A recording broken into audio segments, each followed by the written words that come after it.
ഒരു ബിസിനസ് നല്ലത് അല്ലെങ്കിൽ ഇന്ന ബിസിനസ് ചീത്ത എന്നില്ല.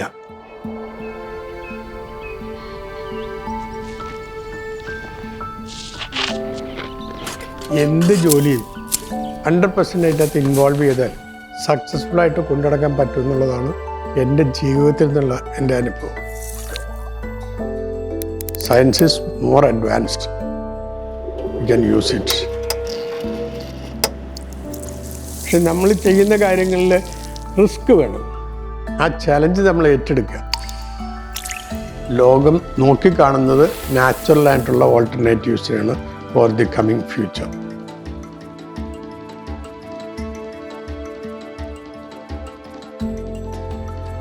നിങ്ങളുടെ ഡിറ്റർമിനേഷൻ മാത്രം മതി നിങ്ങൾ എൻ്റർപ്രനർ ആവാൻ. In the age of 70s I am still doing that. ഞാൻ അതിൻ്റെ അകത്ത് എൻജോയ് ചെയ്യുന്നുണ്ട്. ആ രീതിയിലാണ് ഞാൻ മുമ്പോട്ട് പോയിക്കൊണ്ടിരിക്കുന്നത്.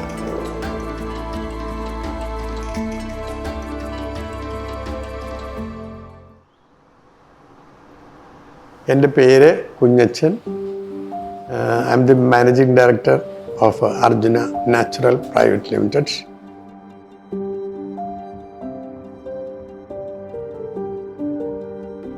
ഞാൻ ആദ്യം തുടങ്ങിയത് തന്നെ 17 വയസ്സിൽ ഞാൻ പ്രീ ഡിഗ്രി പാസ്സാകുമ്പോൾ എനിക്ക് തുടർന്ന് പഠിക്കാൻ സാമ്പത്തികമായിട്ട് വീട്ടിൽ നിന്ന് അതിനുള്ള ഫിനാൻസ് സാമ്പത്തികം ഇല്ലായിരുന്നു.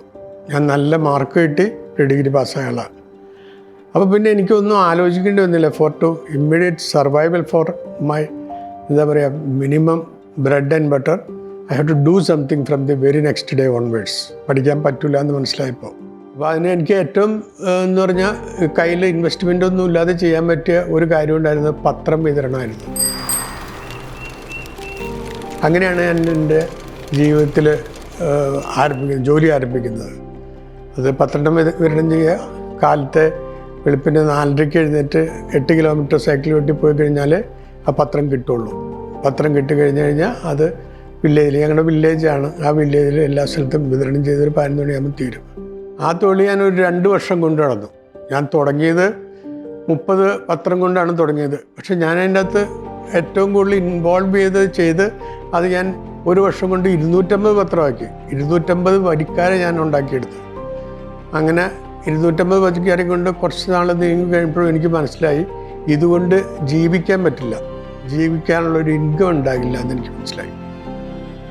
അപ്പോൾ ഞാൻ പിന്നെ എന്ത് തൊഴിൽ ചെയ്യണം, എന്താണ് ചെയ്യുന്നുള്ള പിന്നെ എൻ്റെ മുമ്പിലൊന്ന് ട്രേഡിംഗ് ആയിരുന്നു.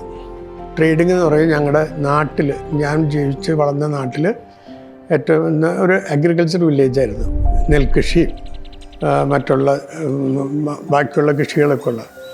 അപ്പോൾ അതിന് വേണ്ട അഗ്രികൾച്ചർ ഇൻപുട്സ് എന്ന് പറഞ്ഞാൽ വളം, കീടനാശിനി. അന്നൊക്കെ കീടനാശിനി എന്നൊക്കെ പറഞ്ഞു കഴിഞ്ഞാൽ വളരെ ഹോട്ട് കേക്ക് പോലെയായിരുന്നു, കിട്ടില്ലായിരുന്നു. വളരെയധികം ആവശ്യക്കാരും പ്രൊഡക്ഷൻ ഇന്ത്യയിൽ വളരെ കുറവുള്ളതായിരുന്നു. പക്ഷെ ഞാൻ അതിനൊരു കട തുടങ്ങി. അപ്പോൾ കട തുടങ്ങി, അതിനും കാശില്ലായിരുന്നു. പക്ഷെ അന്നത്തെ കമ്പനിക്കാരൊക്കെ എന്നെ സഹായിച്ചു ഞങ്ങൾക്ക് ഡിസ്ട്രിബ്യൂഷൻ തന്ന്. ഞാനത് വളരെ സക്സസ്ഫുള്ളായിട്ട് ഞാനത് കൊണ്ടുപോയി. 2 വർഷം കഴിയുമ്പോൾ എനിക്ക് ആ കമ്പനിയുടെ ഹോൾസെയിൽ ഡിസ്ട്രിബ്യൂഷൻ തന്നു 2 ജില്ലയിലേക്കുള്ള. അങ്ങനെയാണ് ഞാൻ ആലുവയിൽ വന്ന് എത്തിപ്പെടുന്നത്. ആലുവയിൽ വന്ന് ഞാനിവിടെ ഒരു വലിയൊരു ഗോഡൗണൊക്കെ എടുത്ത് ഇത് ചെയ്ത് റാലീസ് ഇന്ത്യ എന്ന് പറയുന്ന കമ്പനിയുടെ ഡിസ്ട്രിബ്യൂട്ടറായിട്ടാണ് വന്നത്. ഞാൻ അവരുടെ സൗത്ത് ഇന്ത്യയിലെ ഏറ്റവും നല്ല ഡിസ്ട്രിബ്യൂട്ടറായി 2 വർഷം കൊണ്ട്. അവിടെ നിന്നാണ് പിന്നെ എൻ്റെ ബാക്കി പിന്നെ മാനുഫാക്ചറിങ്ങിലേക്ക് ഞാൻ കടന്നത്. അപ്പോൾ ഞാൻ ഇന്നത് മാനുഫാക്ചർ ചെയ്യണം അങ്ങനെ എനിക്കില്ല. ഇതിനോട് റിലേറ്റഡ് ആയിട്ടുള്ളൊരു ഇൻഡസ്ട്രി ആയിട്ട് ബന്ധപ്പെട്ട് ബോൺ ക്രഷിങ് യൂണിറ്റ്, എല്ലുപൊടി എന്ന് പറയുമ്പോൾ വളമാണ്. അപ്പോൾ ആ വളം ഓർഗാനിക് മാനുവർ ഉണ്ടാക്കാനായിട്ടുള്ളൊരു സാഹചര്യം നോക്കി ഞങ്ങൾ നേരത്തെ ഈ സാധനം നോർത്ത് ഇന്ത്യയിൽ നിന്ന് വാങ്ങി വിൽക്കുമായിരുന്നു. വാങ്ങി വിൽക്കുന്നത് കുറേ നാൾ കഴിഞ്ഞപ്പോൾ അതിന് സ്കേഴ്സിറ്റി വന്ന് കിട്ടാൻ ബുദ്ധിമുട്ട് വന്നു. അപ്പോൾ നമ്മുടെ ആവശ്യം ബോൺ മീൽ വേണം ഈ ബിസിനസ് നടത്തേക്ക്. ഞാനൊരു കമ്പനി തുടങ്ങി. ഞാനത് കോയമ്പത്തൂർ പോയാണ് തുടങ്ങിയത്, തമിഴ്നാട്ടിൽ. അത് തുടങ്ങി അത് ഏറ്റവും ലാഭകരമായ രീതിയിൽ കേരളത്തിൽ നിന്ന് ഫ്രഷ് റോബോൺസ് കളക്ട് ചെയ്തു. അപ്പോൾ എന്ന് പറഞ്ഞാൽ ഇത് ഡിസ്പോസ് ചെയ്യേണ്ടത് ഈ ബുച്ചേഴ്സിൻ്റെ ഒരു ആവശ്യമാണ്. അവർക്കത് കീപ്പ് ചെയ്യാൻ പറ്റില്ല. അപ്പോൾ അവർ എനിക്ക് ത്രോ എവേ പ്രൈസിന് തന്നു ഈ സാധനം. അങ്ങനെ ഞാൻ വണ്ടി സ്വന്തമായിട്ട് ലോറി മേടിച്ച് ലോറിയിൽ ഇവിടുന്ന് കയറ്റി അവിടെ കൊണ്ടുപോയി ഈ സാധനം ഡ്രൈ ചെയ്ത് പൊടിച്ചു കൊണ്ടുവന്ന് വിറ്റു. അപ്പം മറ്റുള്ള കമ്പനിക്കാർക്ക് 100 രൂപയ്ക്ക് 15 രൂപ അല്ലെങ്കിൽ 20 രൂപ ലാഭം കിട്ടുമെങ്കിൽ എനിക്ക് 100 രൂപയ്ക്ക് 50 രൂപയായിരുന്നു ലാഭം. Because of the way in which I am doing the procurement of the raw material. Dry ചെയ്ത റോ മെറ്റീരിയലാണെങ്കിൽ നമ്മൾ 2 രൂപ കൊടുക്കണം 1 കിലോയ്ക്ക്. പച്ചയാണെങ്കിൽ 15 പൈസ കൊടുത്താൽ മതി. അപ്പോൾ അതായിരുന്നു എൻ്റെ പ്രോഫിറ്റബിലിറ്റി. എനിക്ക് അങ്ങനെ ഞാനത് എസ്റ്റാബ്ലിഷ് ചെയ്തു. 7 വർഷം ഞാൻ ആ ഇൻഡസ്ട്രി കൊണ്ടുപോയി. അപ്പോൾ ആ സമയത്തായിരുന്നു ഞാൻ ഈ ബിസിനസ്സിനെ കുറിച്ച് ചിന്തിക്കാൻ തുടങ്ങിയത്. അടുത്തത് എനിക്കൊരു പെസ്റ്റിസൈഡ് ഫോർമുലേഷൻ യൂണിറ്റ് തുടങ്ങണമെന്നായിരുന്നു എൻ്റെ മനസ്സിലെ ആഗ്രഹം. അതുമായിട്ട് ബന്ധപ്പെട്ടതാണ്, അല്ലാതെ അതിന് പ്രത്യേക അഭിരുചിയോ കാര്യങ്ങളോ ഉണ്ടായിട്ടല്ല. എനിക്കൊരു ആത്മവിശ്വാസം ഉണ്ടായിരുന്നു. അത് കഴിഞ്ഞപ്പോൾ എൻ്റെ ബ്രദറിലോ അന്ന് MSc പഠിക്കുമായിരുന്നു, കെമിസ്ട്രി MSc.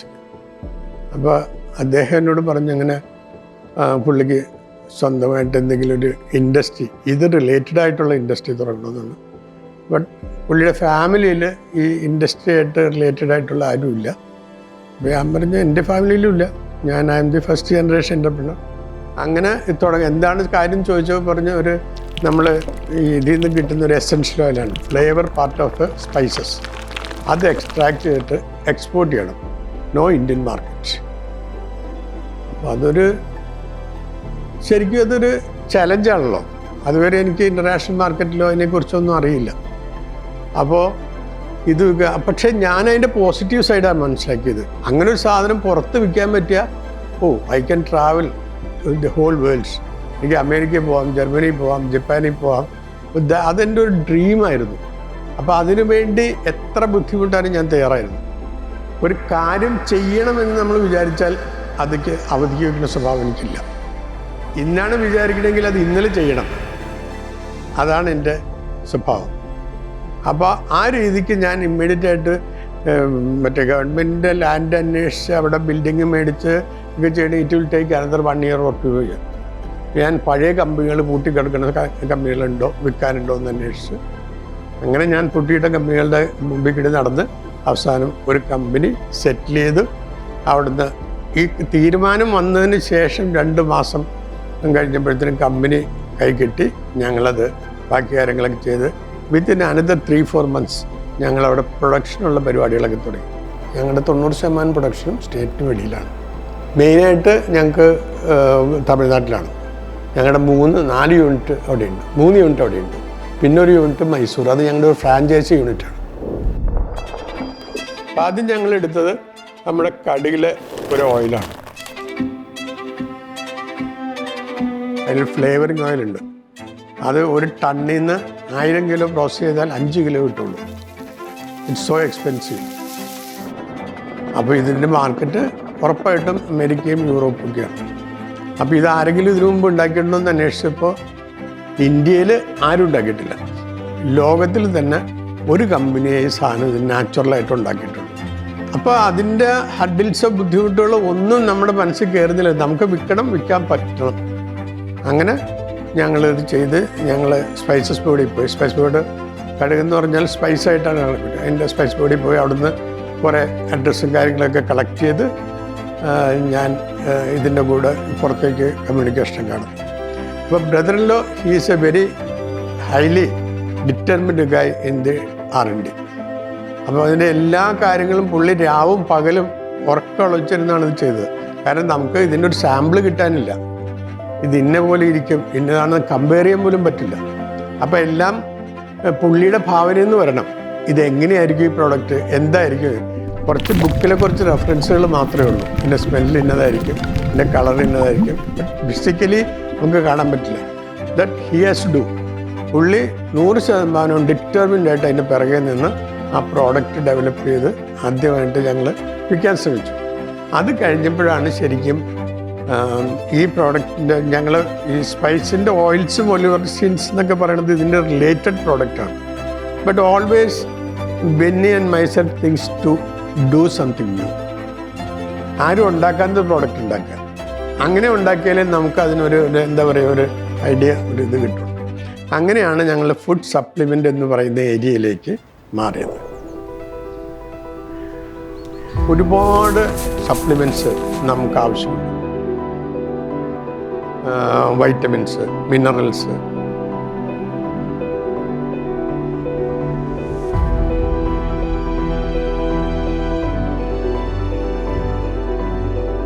പക്ഷേ അങ്ങനെയുള്ള കാര്യങ്ങൾ ഐഡൻറ്റിഫൈ ചെയ്ത് പുതിയ പ്രോഡക്റ്റുകൾ ഡെവലപ്പ് ചെയ്യാനായിട്ട് ഒരു പ്രത്യേക കഴിവുള്ള ആളാണ് Benny, my brother in law. He will come up with new ideas definitely. അങ്ങനെയാണ് BCM 95ൻ്റെ ഡെവലപ്മെൻറ്റ് തുടങ്ങുന്നത്. പുള്ളി തന്നെയാണ് ഇത് കണ്ടുപിടിച്ചത്. BCM 95 എന്താണ് സംഭവം എന്ന് വെച്ചാൽ, ടർമറിക്ക് നമ്മൾ ഉപയോഗിക്കുന്നുണ്ട്. ടർമറിക്കിൽ ഏറ്റവും ആക്റ്റീവായിട്ടുള്ള കമ്പോണൻ്റ് എന്ന് പറയുന്നത് കർക്കുമിനാണ്, ആ യെല്ലോ പിഗ്മെൻറ്റ്. അപ്പോൾ അതിനാണ് ഹെൽത്ത് വാല്യൂ ഉള്ളത്. അപ്പോൾ നമ്മൾ ഒരു ദിവസം അത് എത്ര കഴിക്കണം എന്നുള്ളതിൻ്റെ കാര്യങ്ങളെല്ലാം നമ്മൾ കണ്ടുപിടിച്ച് കഴിഞ്ഞിട്ട് ഈ സാധനം നമ്മൾ 100 ഗ്രാം ഒരു പക്ഷേ നമ്മൾ ടർമറിക്ക് പൗഡർ കഴിച്ചാലേ നമുക്ക് റിക്കേർഡ് ലെവലുള്ള കർക്കുമിൻ കിട്ടുള്ളൂ. അപ്പോൾ അത് നടക്കില്ലല്ലോ. 100 ഗ്രാം കഴിച്ച് കഴിഞ്ഞാൽ നമ്മുടെ സ്റ്റൊമക്ക് അപ്സെറ്റ് ആവും, പ്രശ്നങ്ങളുണ്ടാവും.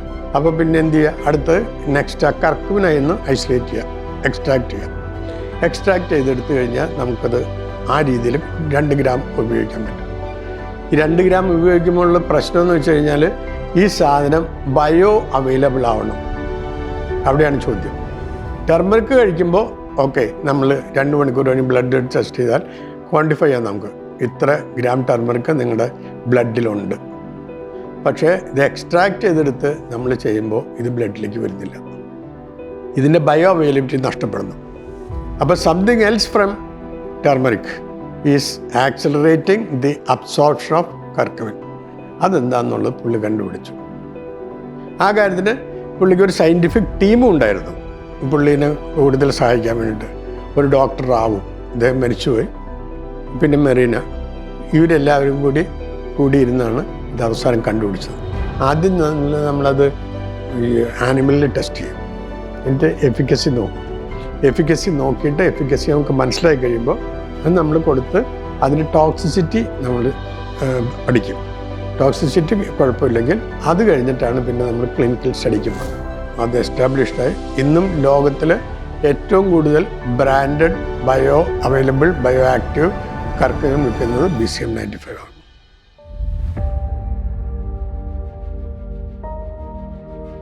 അർജുനുള്ളൊരു ഇത് എനിക്കിഷ്ടപ്പെട്ട ക്യാരക്ടർ, ഹീസ് നമ്പർ 1. മഹാഭാരതത്തിലെ 5 or 8 പ്രോമിനൻ്റ് ആയിട്ടുള്ള ആളുകൾ, അർജുനൻ, പാണ്ഡവർ 5 പേര്, അല്ലെങ്കിൽ ഭീഷ്മർ, ദുര്യോധനൻ, ധൃതരാഷ്ട്രർ, ഇവരെല്ലാം നമ്മൾ എടുത്താൽ ഇവരെല്ലാം അവരവരുടെ ഫീൽഡിൽ വളരെ വീരന്മാരാണ്. പക്ഷേ അർജുനുള്ളൊരു ഇത് എനിക്കിഷ്ടപ്പെട്ട character, he's number 1. As a soldier he's number 1, he's second to none.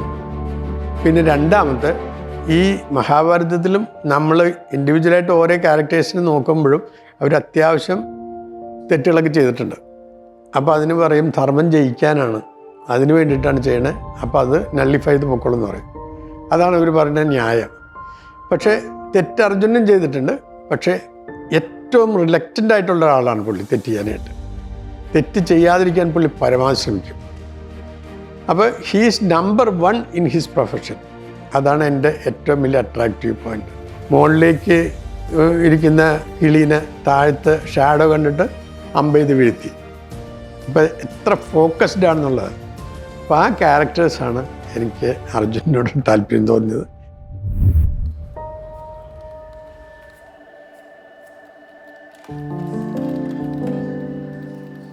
ഏത് ബിസിനസ് ആയിക്കോട്ടെ, ഒരു ബിസിനസ് നല്ലത് അല്ലെങ്കിൽ ഇന്ന ബിസിനസ് ചീത്ത എന്നില്ല. മനുഷ്യന് ആവശ്യമുള്ള ഏത് സാധനങ്ങളും ഉണ്ടാക്കാനുള്ള എന്ത് ബിസിനസ്സും നല്ലതാണെന്ന് വിശ്വസിക്കുന്ന ആളാണ്. എന്താ പറയുക, ട്രാവൽ ഏജൻസി 300 കൊല്ലം മുമ്പും ട്രാവൽ ഏജൻസി ഉണ്ടായിരുന്നവരാണ്.